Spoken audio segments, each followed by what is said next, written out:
Notre équipe se compose de Lutz Dirksen, de 9 accompagnateurs et de 3 caméramens.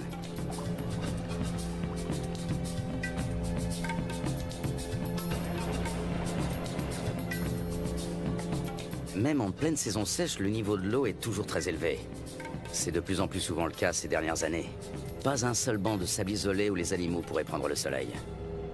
Apercevoir des anacondas s'annonce difficile. Le grand anaconda, aussi appelé anaconda vert, vit à l'est des Andes, près des grands systèmes hydrologiques. On connaît bien la vie de ces serpents dans les zones marécageuses du Venezuela, les llanos.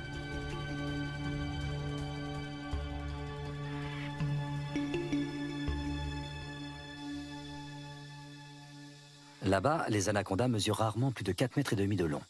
Leur proie préférée, ce sont les capybaras, les plus grands rongeurs au monde dont les dimensions peuvent atteindre celles d'un chien berger.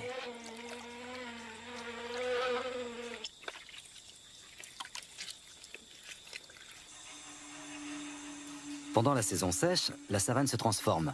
Les lacs deviennent de vastes champs de boue durcie.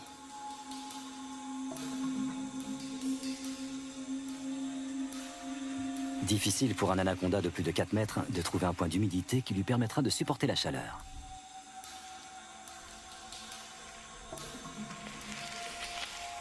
Les petits spécimens ont moins de mal à survivre.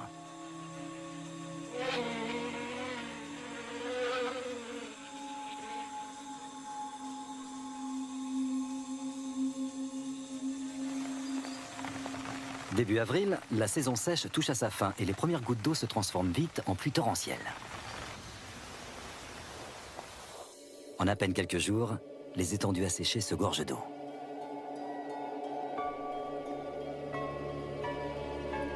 L'anaconda retrouve enfin son élément de prédilection. De toutes parts, la savane verdit et renaît à la vie.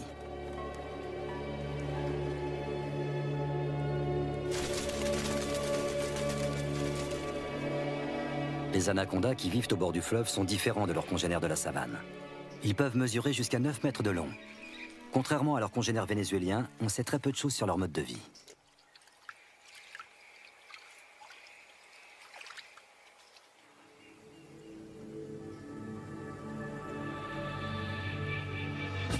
Notre première journée de voyage touche à sa fin à Riwa, le dernier village qui borde la rivière. Un monde sauvage nous attend ensuite.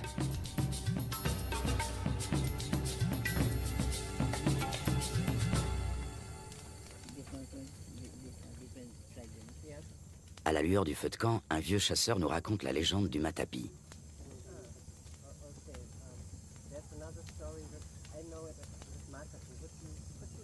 Cet ustensile permet aux femmes d'extraire le jus toxique du manioc. L'idée en est venue à un chasseur alors qu'il observait un anaconda en train de se nourrir. Il a conçu une clé faite de lianes qui imite les mouvements de contraction du serpent en train d'avaler sa proie.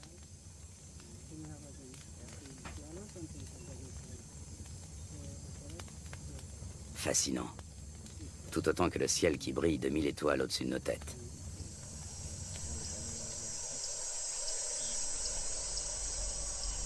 Le grand anaconda appartient à la famille des Boidae.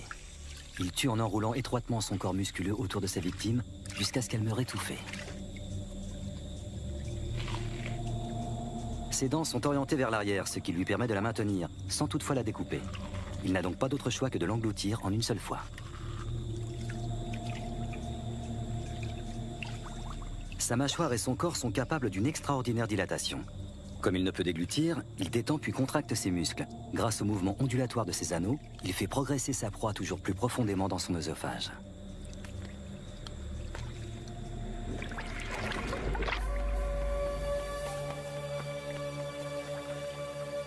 Un groupe de becs en ciseaux prend son envol dans la lumière du petit matin.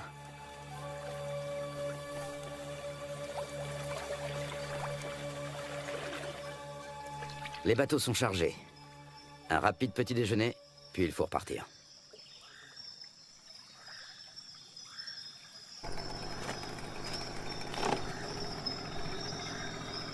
Encore 3 longues journées de bateau nous attendent.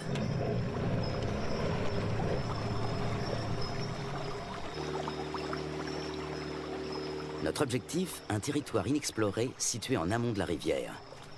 Il y a 2 ans, des chasseurs y ont observé des anacondas de plus de 6 mètres de long. Lutz Dirksen a l'intention de remonter cette piste. Il souhaite également réaliser la cartographie des espèces que l'on peut rencontrer dans la région. Plus nous progressons et plus la nature nous semble vierge.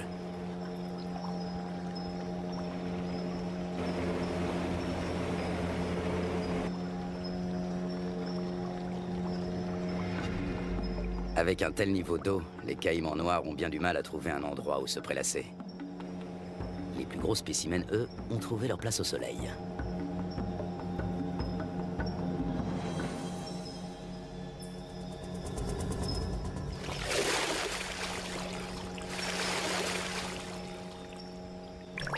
Le caïman noir est le plus gros prédateur du continent. Ses mensurations, 7 mètres de long pour 100 kilos.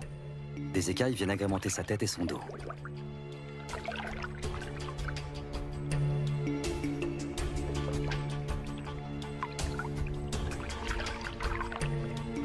La peau cuirassée de son ventre et de sa gorge est particulièrement épaisse et dure. Sa mâchoire supérieure est typique de son espèce. Toute dent qui tombe repousse invariablement. Les petits points qui ornent son museau sont autant de récepteurs ultrasensibles qui lui permettent de localiser ses proies. Au fil de l'évolution, les crocodiliens, dont font partie les caïmans, ont su imposer leur domination. Après plusieurs heures de trajet, une pause est la bienvenue. C'est Lutz Dirksen qui tient le journal de l'expédition. Ses observations précises sur les espèces rencontrées lui seront plus tard d'une grande utilité. Notre campement sur la rive a éveillé l'intérêt des caïmans. Prudemment, mais non sans une certaine curiosité, ils viennent y voir de plus près.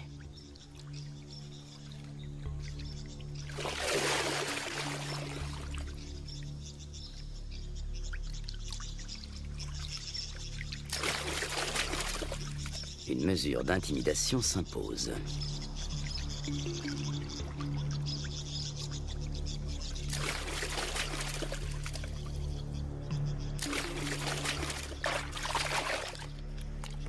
Dans l'eau, le caméraman se fait tout petit.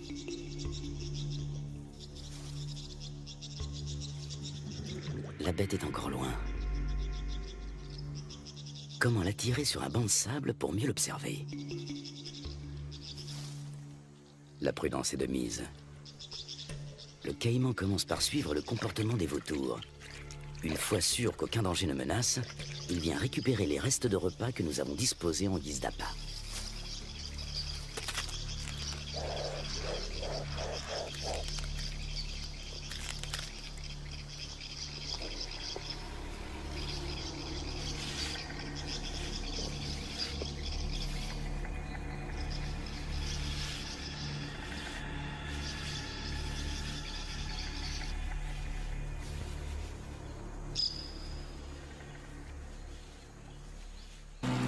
Le voyage reprend à bord de nos 3 bateaux. Dans ce virage, la rivière a creusé une profonde entaille dans la berge et coule désormais tout droit. Des vestiges de l'ancienne berge se dressent encore au milieu du courant qui se renforce. Les moteurs des bateaux sont soumis à rude épreuve. Les limites des rivières sauvages varient souvent, formant de multiples bras morts et des étangs.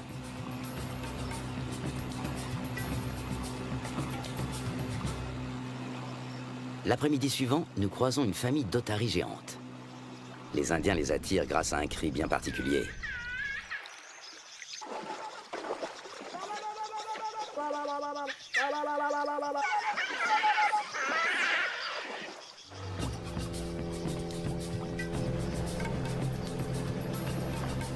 Nous touchons enfin au but.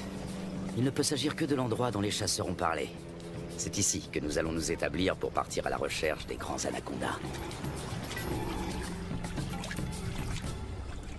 Nous remontons notre équipement aussi loin que possible de la rivière. Par temps de pluie, les eaux peuvent monter très vite.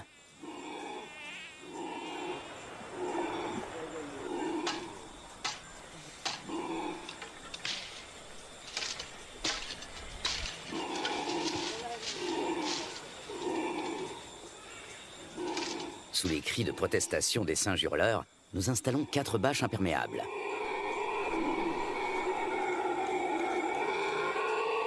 Une bâche pour la cuisine.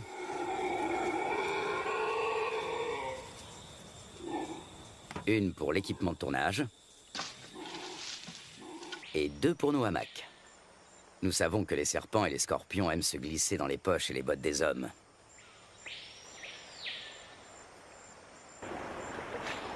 Du poisson frais vient compléter nos rations de riz, de pâtes et de haricots.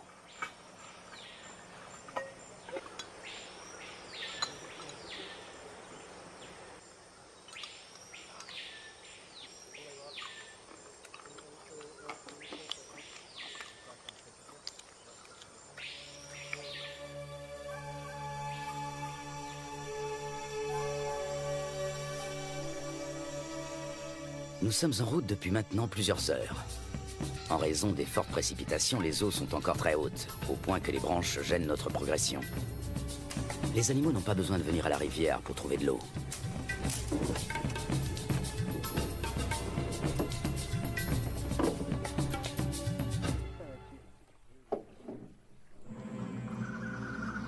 Durant la saison des pluies, les anacondas suivent l'eau jusque dans la forêt. Ils passent toute leur vie dans les marécages. Même leur venue au monde a lieu en milieu aquatique. Dans le corps de leur mère, les embryons grandissent à l'intérieur des œufs.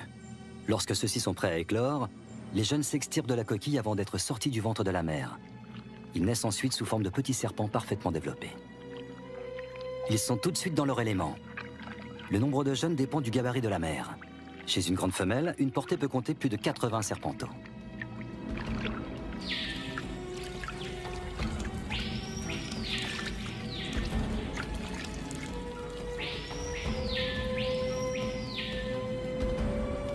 Selon les légendes indiennes, les petits dévoreraient leur mère.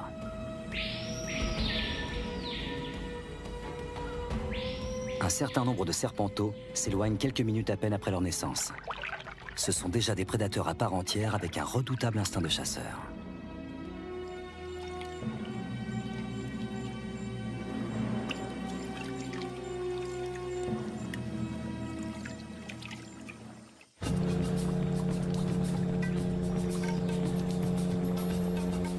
Pour son bain de soleil, cette iguane a choisi une souche d'arbre. Nous tentons notre chance dans un petit cours d'eau.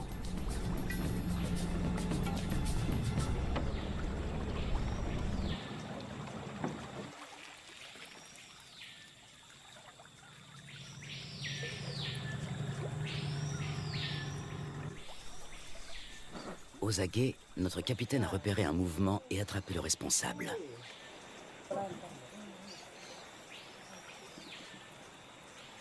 Un jeune anaconda. Il fait près d'1 mètre de long et est âgé de seulement quelques semaines.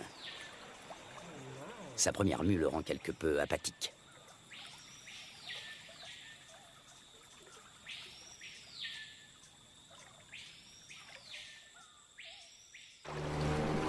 De retour à bord du bateau, le soleil se fait brûlant.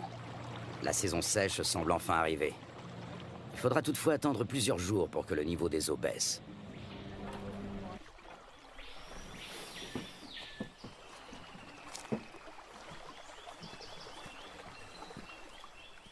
Pour se frayer un chemin sans machette, il faut suivre les pistes régulièrement empruntées par les animaux. Voici un boa constrictor.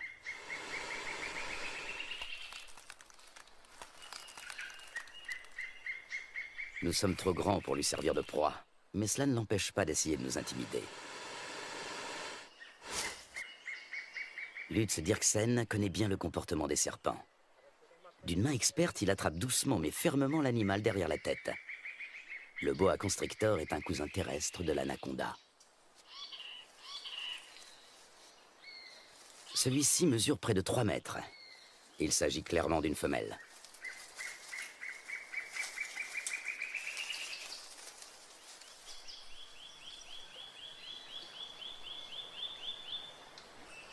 Encore un jeune anaconda. Lorsqu'ils sont âgés d'à peine quelques jours, ils se montrent particulièrement agressifs.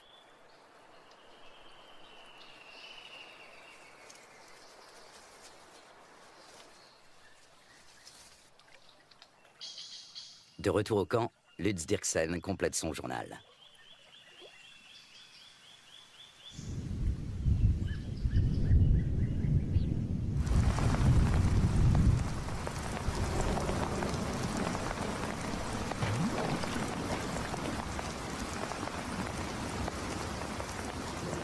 Ces 4 dernières années, la Guyane n'a pas connu de saison sèche normale. Le manioc a même pourri sur pied. À l'origine de cela, les phénomènes météorologiques tels que la Niña et le réchauffement climatique.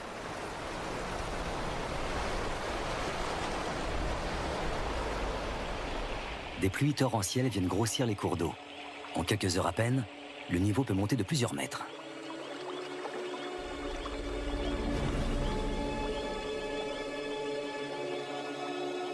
Les forêts qui bordent les rivières ont l'habitude de ces caprices saisonniers.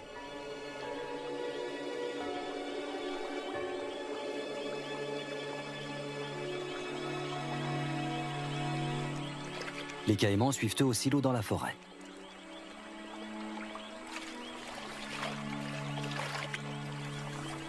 Même le tapir trouve de la nourriture sous l'eau. En plus des fruits et des feuilles, il est friand de plantes aquatiques. Il faut dire que dans l'ombre des sous-bois, ce gros ongulé peine à trouver de quoi se nourrir correctement.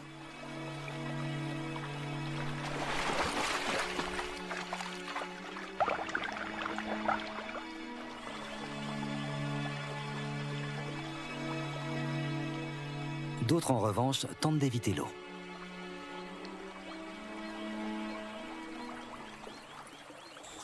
Au beau milieu de la nuit, le niveau d'eau a encore subitement monté de plus de 3 mètres.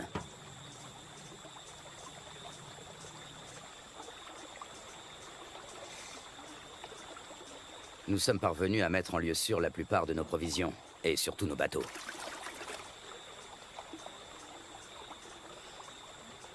Il faut dresser maintenant le bilan des dommages.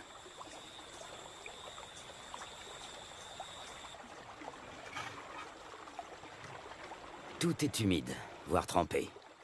Même notre matériel de tournage doit être séché.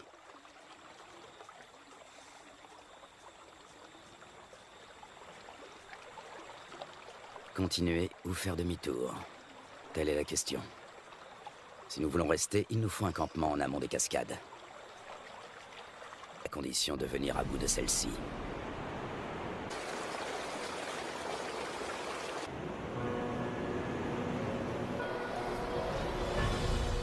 Rapides et cataractes sont fréquents en Guyane. Ils forment un habitat aquatique à part.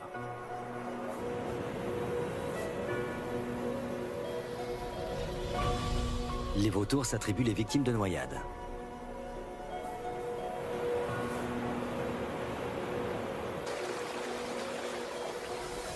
Dans les zones plus paisibles, les hérons se régalent d'escargots et de petits poissons.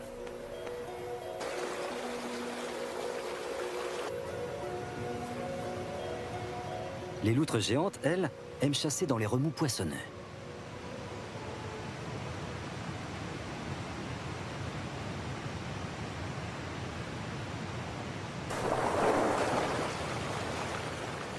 C'est là également que l'oiseau serpent vient pêcher de petits silures. Nous sommes sur le territoire du jacara, la seule espèce de caïman qui évolue dans ces eaux torrentielles. Il est nettement plus petit que le caïman noir.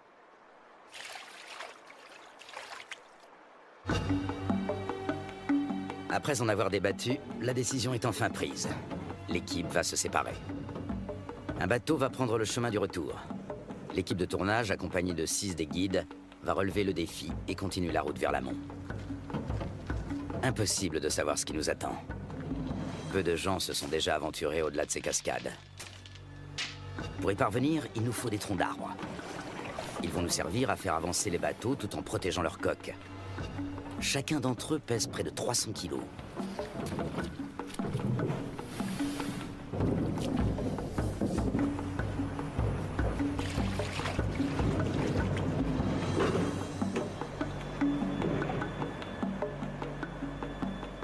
Lutz Dirksen repère un cousin de l'anaconda.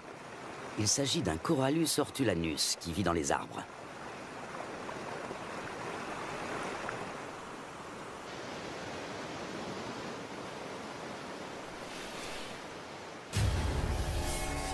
Ce boa de couleur verte est connu pour son agressivité, mais fort heureusement, il n'est pas venimeux. Lorsqu'il attaque, il se cramponne à sa proie.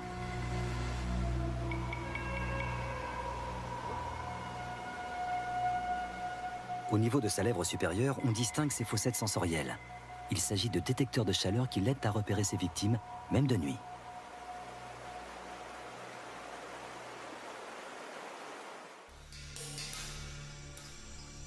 L'anaconda aussi s'oriente grâce à la chaleur corporelle dégagée par ses proies lors de la chasse.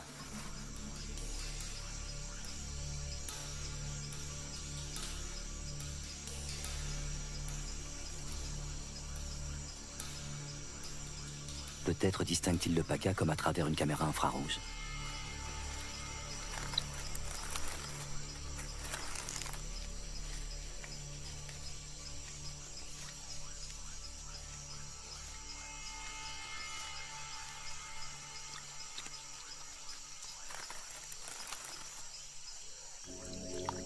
Le plus souvent, l'anaconda chasse en restant immobile sous l'eau, attendant qu'une proie arrive à sa portée. Seul son nez et ses yeux dépassent discrètement de la surface.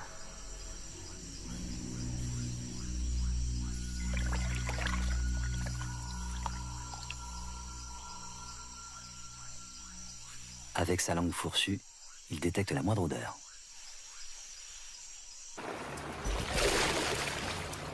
Nous progressons bien plus péniblement que nous ne l'avions imaginé.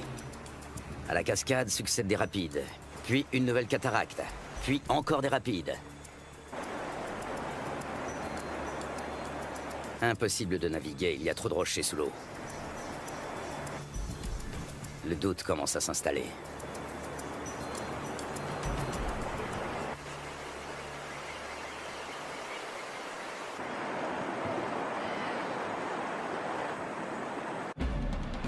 Dans le cours supérieur, les eaux sont particulièrement impétueuses.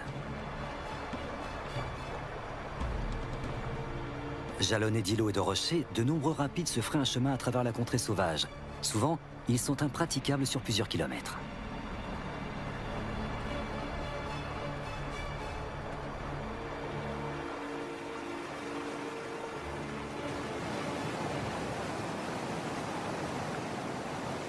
Les jacaras ont compris que les poissons leur tombent directement dans la gueule pour peu qu'ils se placent au bon endroit.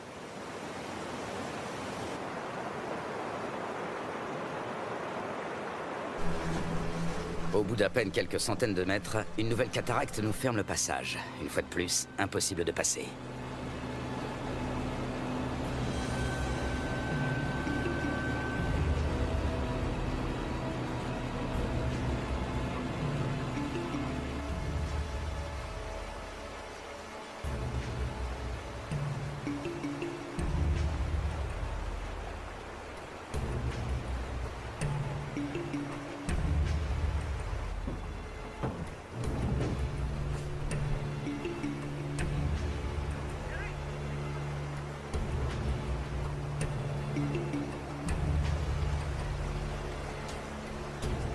Nous progressons lentement.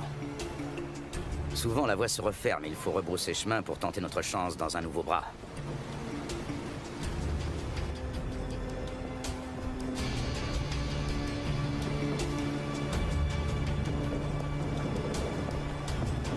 Il nous aurait fallu une journée entière pour parcourir 500 mètres.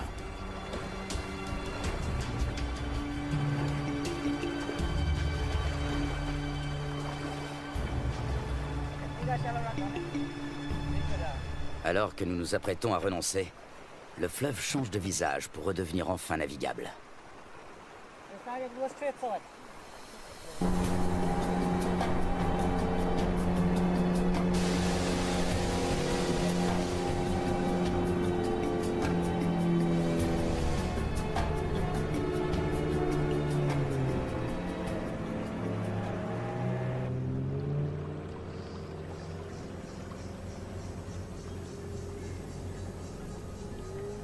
Devant nous, la rivière se dédouble. Un monde intact nous attend.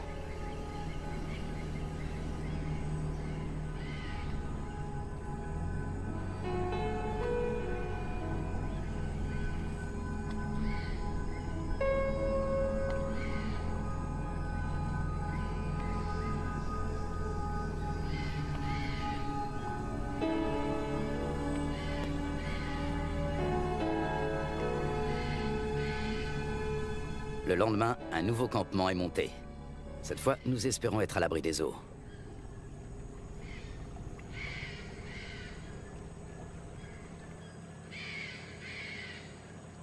Non loin de notre campement, nous tombons sur un groupe de capybaras. L'un d'entre eux arbore sur le flanc une tache rougeâtre qui ressemble fort à une morsure fraîche. Les rongeurs ne semblent pas gênés par notre présence. Ailleurs, ils se montrent plus farouches. Ici, ils ne redoutent que le jaguar et l'anaconda. Et puis, au milieu d'un enchevêtrement de branches, il est là, immobile. Il a pourtant perçu notre présence depuis un bon moment.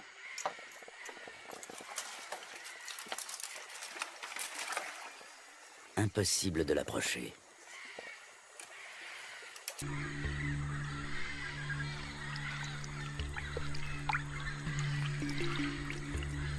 L'accouplement peut durer jusqu'à 4 semaines.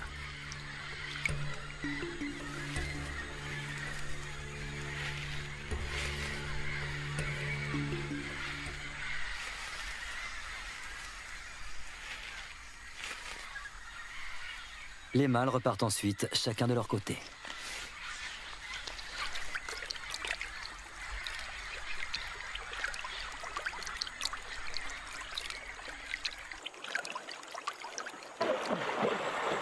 Soudain, nous faisons une découverte de taille. Un serpent géant tout près de la rive.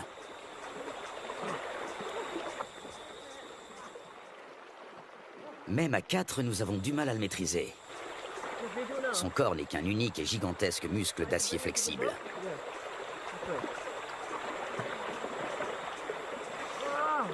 Il doit avoisiner les 200 kilos. Il s'agit d'une femelle.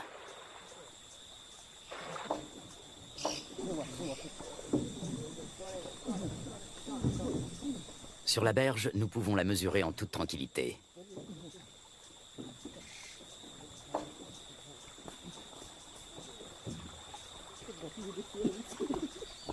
Un sac sur la tête devrait la calmer. Un moyen qui a fait ses preuves.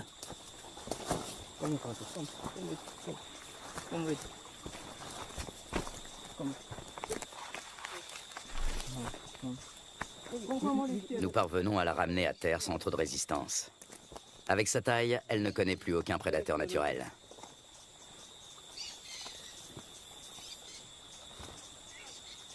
Certes, elle n'est pas venimeuse, mais elle sait se défendre.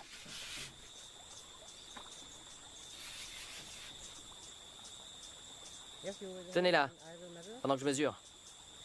Une telle géante peut infliger de graves blessures.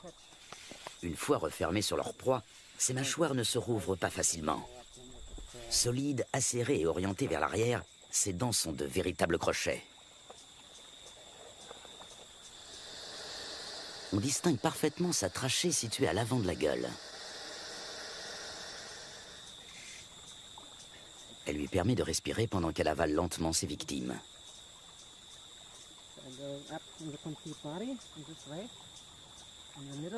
L'anaconda fait jouer ses muscles.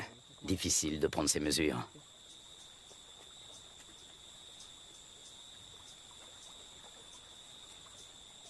Cette femelle est nettement plus imposante que tous les autres anacondas que nous avons rencontrés au cours de notre voyage. Lutz doit s'y reprendre à plusieurs reprises.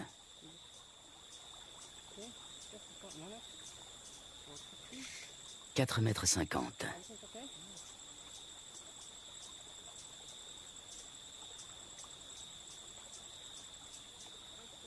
5,70 m. La bête mesure près de 6 mètres. Un sacré morceau.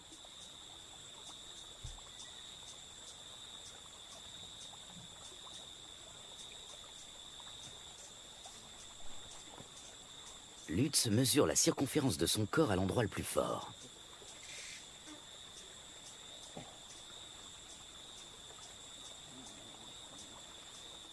« 63 cm. Il s'assure que le dessin de ses écailles correspond bien aux descriptions scientifiques du grand anaconda. «